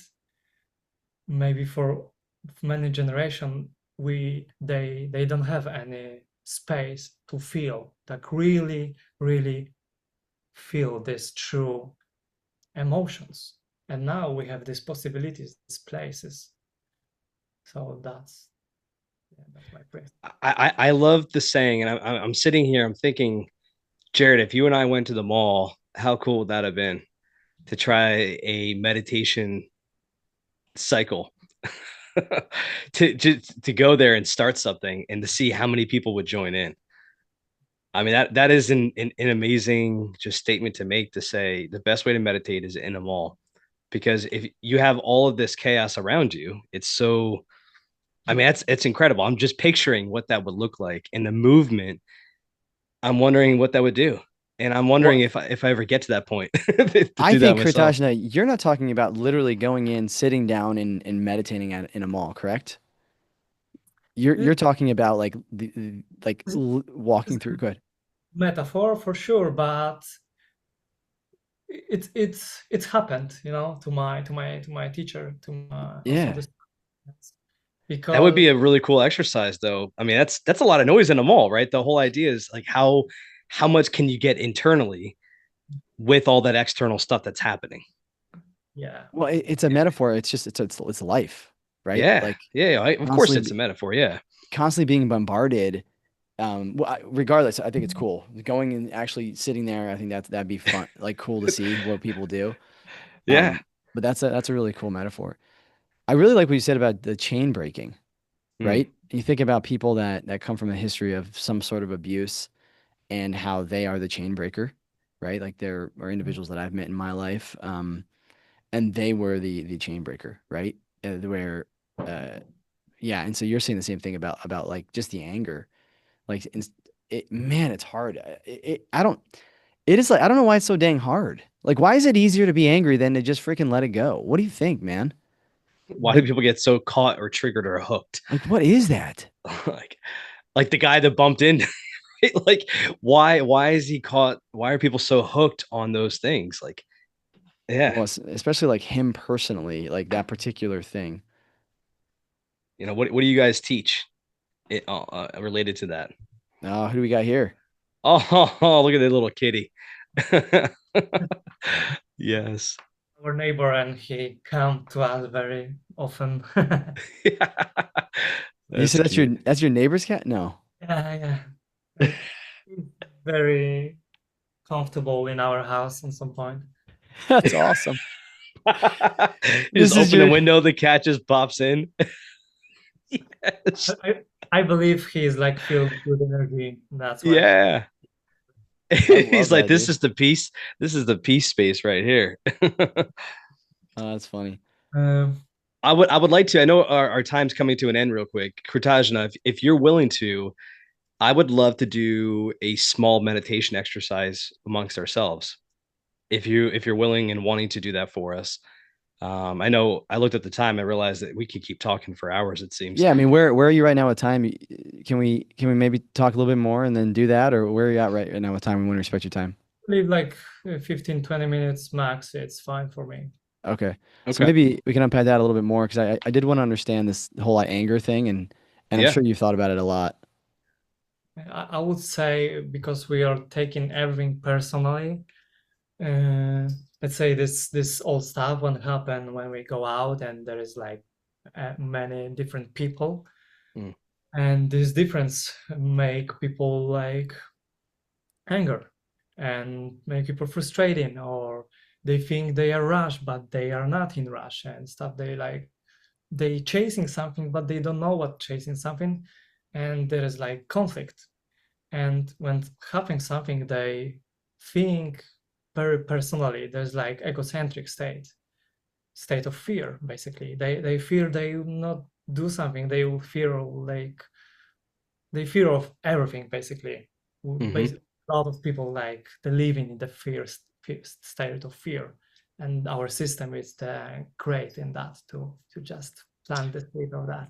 Oh, and it just keeps piling up on it, right? So you already have this internally happening, and then the external stuff that's happening to you just keeps compiling it. So our So it is the way out of that what you're talking about is the way to get out of the hook through only meditation, or strongly meditation can help with getting out of the hook. meditation is like fundament. It's like very fundamental. Got it. When you learn and start to be better on meditation, the other things just start to pop up, Hmm. Hmm. and overcoming or learning about to letting go and surrender, to have more compassion to yourself and to understand other people. So basically, when you have this, when you in this state of being, it's much easier to live, because we are naturally like loving beings Hmm. who compassion to each other, like I love you, you love me, and then that's great, that's feeling Hmm. great, right? Instead of fuck you and Oh yeah, yeah. What you're saying is that we all naturally have a loving tendency Hmm. without Yeah. anything, like the innocent child, right? We go back to the childhood. Children are loving. There's nothing that makes them unloving except for external surfaces that keep getting piled up on them over the years. yes, yeah, Yeah, exactly. got it. Wow. Yeah, Would go ahead. would you say like the man, as you were saying that, I was thinking about the natural man. Think back to our kind of our caveman instincts. It's survival, right? We are put here on Earth. I personally believe, we have a spirit and a body, and that makes the soul, right? And so obviously we have spirits within us. There's that energy, and then we have our bodies. I think the natural man, the spirit lives on, was born, is here, and will be, and so it's this constant energy force. And I don't think there's necessarily this survival instinct within that. I think it's within the natural body, and that survival instinct that comes is we want this we only have this experience for a short period of time, right here on Earth, and we want to survive as long as we can and as much as we can. And anything that happens, I just was thinking about this from something that you said. These things that happen, somebody bumps into us, somebody does that, it's like an attack on us, or we perceive it as an attack. And Mhm. and what is our natural body thinks like, oh, it's attacking me, I need to defend myself, right? In order to protect myself. But I think what we learn is through these principles is like, hold on a second. We're basically training the natural man through these filters of meditation, like you said, very fundamental, through prayer, through the rhythmic music, through going out in nature. We're calming the natural man. Our spirit is communicating with these energies, right? And then we're basically, because our spirit's within us, it's really healing the natural man from these tendencies to constantly feel attacked. Does that make sense? And so as we do these things all the time, these positive things, meditation, do these things that happen in the spiritual energy, the spirit is being recharged and it's helping the natural man to be like, it's okay, man. The guy ran a red light. We have no idea what he's going on with. Like, sure, he Like cussed you out, but like, woosah, woosah. I don't know, man. I don't take that for what it is, but that was just a thought that I had when you were saying, kind of trying to unpack that. That's Yeah, beautifully said, man. Yeah, that was great. that's yeah. We are designed to survive. Our brain designed to survive instead of being happy even. So, but on some point and on some level of our generation, we have to have like different goals, like different mission of our life. And we have like this body who need to survive, and we have this soul who need to be enlightenment. And all this stuff happening because of that, probably in other lives or even in different planets or something like that. They don't have these possibilities to feel like we have, and through these feelings we experiencing and we learning, even if the word suffering. Probably most of the, I mean, in at least at my experience, from the strongest suffering, I get the most, like the most lesson, and the this is like the strength. Yeah, I mean, synergetic to what you just said there, we have two very internationally popular people.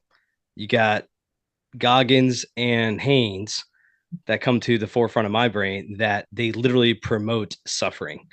Yeah. Be the best sufferer so that you can grow to be the best version of yourself. Right. And whether they're doing that on purpose to try to be this person, it sounds like they're not. They don't give a shit about who anybody is. They're just doing this because they love suffering and they want to be the best person of themselves, not because of all the accolades that everybody else has given them. Um, that is very true with that. We have to suffer in order to grow. It just you can't have both. You can't grow without any type of suffering. How much suffering do you want to give yourself is the question, it seems. Yeah, this level of suffering. Yeah. Um, so chakras, is that part of your kind of unpacking, unblocking chakras? Is that part of your practice that you do and that you teach people to do? Yes, but I would say we mostly just focus, we put attention, we put energy on these chakras. Basically, we meditate on the only on three chakras, which is main seven one, probably a lot of more the smallest one. Mm-hmm. But we are mostly focused on the root one, heart, and third eye. And also our meditation is on these three chakras, mostly three songs. And this is like complete, very complex. No, sorry. Just this is like It's a complete kind of meditation focusing on those yeah, three. this is Yeah. enough to grow and expand our. Really? So you hit those three main ones, you're going to grow no matter what. Of course, you can hit the seven ones, but if you at least minimally hit those three main ones, you're going to grow as a person, spiritual and also physical as well. Yes, Got because it. the energy it can go around the chakras. Yeah. Maybe can, but when we focus on the Kundalini and all the chakras, the energy still go through the spine to the our top to the crown. So even if we focus on that, the energy go through other one and all Mm. expand and grow and So you're saying if you focus on those three, you've got the root, and then in order to get to the root, which is one, The one, base. Yep. right, the base, you work your way up, right, through two and three in order to get to four, the heart, and you go through five to get to the third eye, six, and then obviously you get to the seventh. Is that right? Is yeah. that kind of the thought process? Mhm. Interesting. That's cool. What is this? I'm just gonna say like third eye. Like help me understand that a little bit better. Like I don't know much about. I mean, I know about but I think there's a lot more depth. People put a lot of focus on this third eye. You Why do. why is that? Oh yeah. Because I believe people like chasing or just wanna see something more. They wanna connect with this, like, or have this like all this vision will be. Ah, but I'm sorry. But I believe it's kind of wrong on some point Hmm. because we have to focus on all of them to have this harmony. When we focus all of this on our energy on the fear diet, Yeah. we become very unstable because our roots is just weak, and Mm. our branches and the like leaves is strongly and go further to the sun, and our tree is gonna be like unstable. And but to understand the third eye is just point of our awareness or energy, which help to expand the intuition or expand or the vision, wisdom, or even connecting to the source or the God. So I believe people focus on that because it's give this spiritual stuff, like they Mhm. Interesting. But putting too much focus on that, like you said, is you're not grounded, and you kind of have to start with that root chakra and making sure that that's locked in. Is that Mhm. how you start your meditation? Are you thinking like maybe walk us through how your meditation is formatted, right? In Mhm. your mind, how you start, and then if you're open to, I mean, if there's anything else you want to share, I think we feel free to share. Other than that, maybe we just jump to a quick meditation and taking us through kind of the format of a meditation. Mm, yeah, I can also say because Firda is connected to the mind, and a lot of people, like them, even the most of the people, they are in the mind. They all whole awareness is just, you know, Yeah, mm, it's true. just Constantly You're thinking, right? It's just there. overthinking in the mind. Yeah. the mind or in the head. And also our practice to go with the awareness to our body because we are our body and we are our spirits. Mhm. So we focus on our uh, when we start, we just focus on our root chakra, which is a little bit below, which is here, Yeah. below the belly. And here in this root chakra, there is nothing spiritual. There is all the emotional stability, emotional uh, stabilizing, finances, and all like safety. So when we focus on that, all these principles on this stuff is just growing. So our Mhm. stuff is growing, and maybe even our career is growing, our personal power is growing. So basically, first truth, first song. Then we go to the second one, which is heart chakra.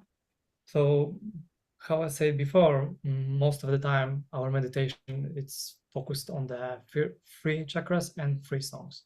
The second one on the heart, and here we try to expand our love, our emotion, compassion, and the connection to the nation and other people.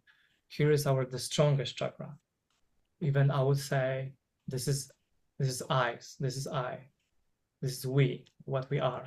The heart chakra is this is what we are. And then we go to the third one and also like a third song. And here is like third eye, what I say this intuition, wisdom, and something like beyond our perception that can be happened. I like the Okay. flow. I want to get into Yeah. the practice. I'd love to, whatever, how long you want to make the meditation. You tell us. We're your students now, man. Awesome. So maybe I can share the music. I will Yeah, choose hopefully. three short song. It might be around 10 minutes. Sure. We will go with the flow. How I say, from the bottom to the top. This is gonna be 3 songs, around 3 minutes each. And the most important thing is to sit nice and straight. Our spine have to be straight to have a space to energy. So basically, Yeah, so the energy can flow more freely. Got it. All right. I can share the music. That's awesome.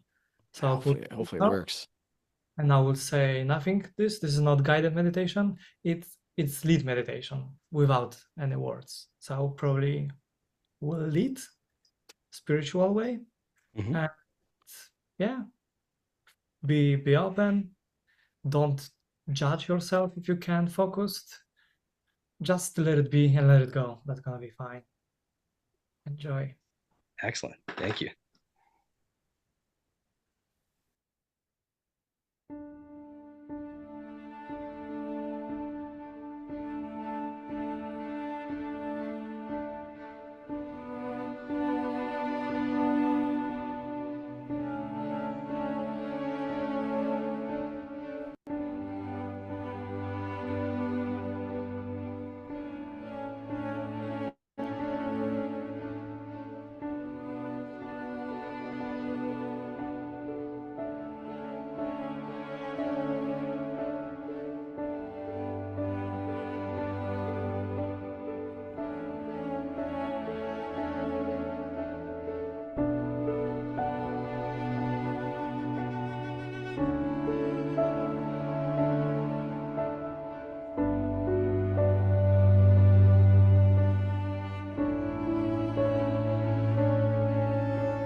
Yeah. That was wonderful.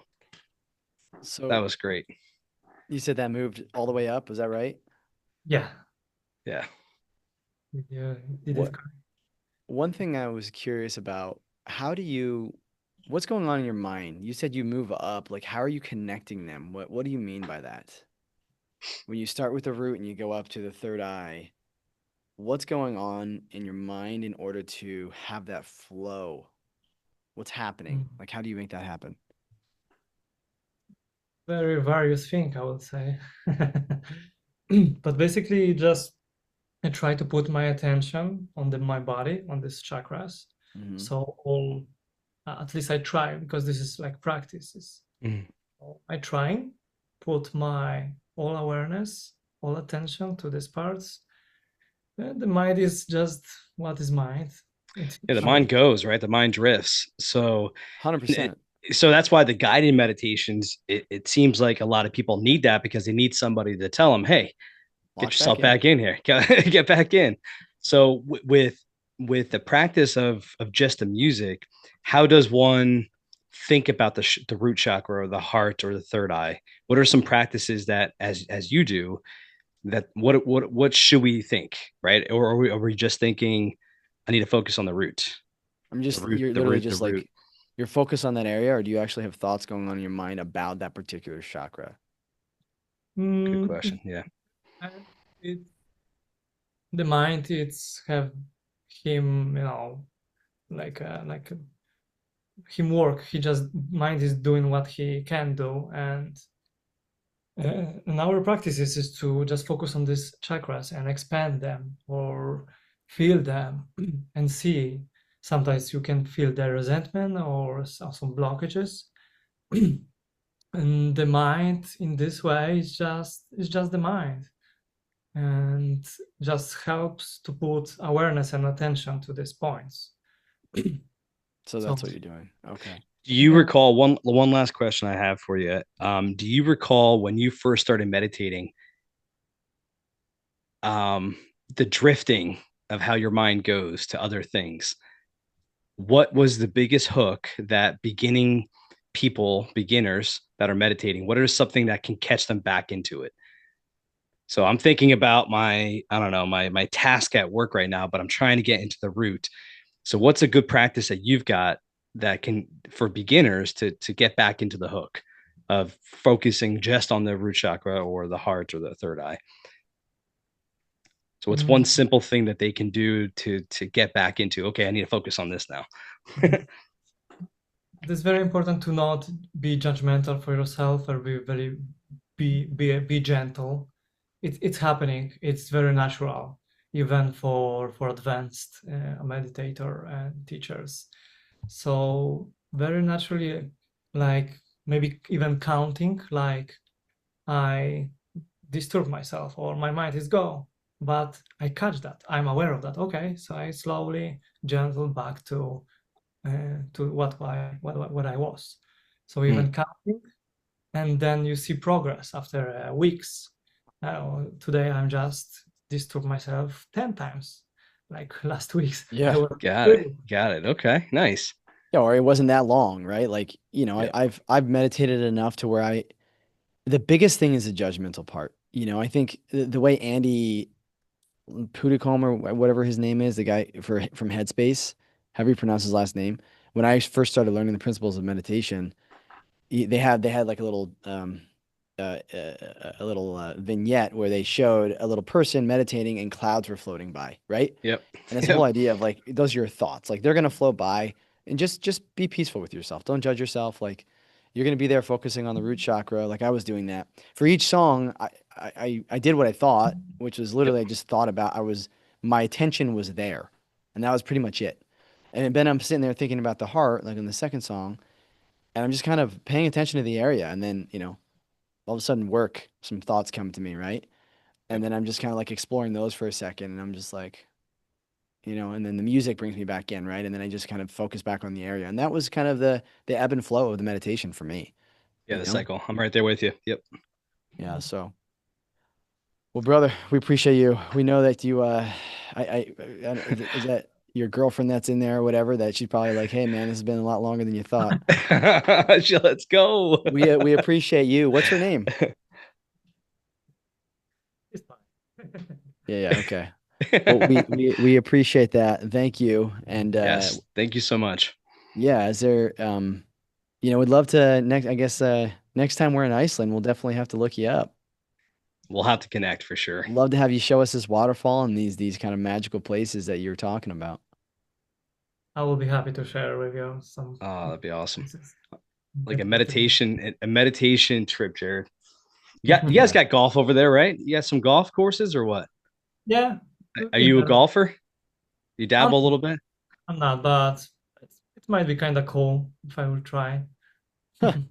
Let's do it, man. We got to plan something. Jared and I have been talking about doing a brothers trip for years. I'd love to plan something over in Iceland. That'd be awesome. Do a So, little golf trip meditation. Woo. man, they go to Ireland. So, Kritajna, best way people can learn more about you. Where do you recommend they go? Mm, I'm happy. I'm invite you to my Instagram. This is the freshest stuff there.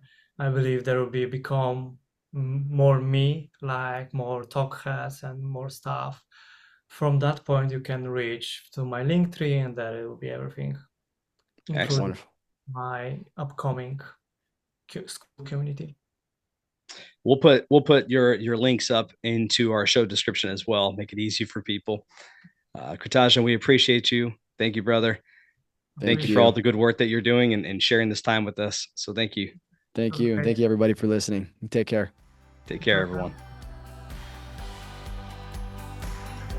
Thank you so much for joining us in this episode of Oak Road Diaries. We really appreciate you, and we really, really do hope that it added even the tiniest bit of value to your life.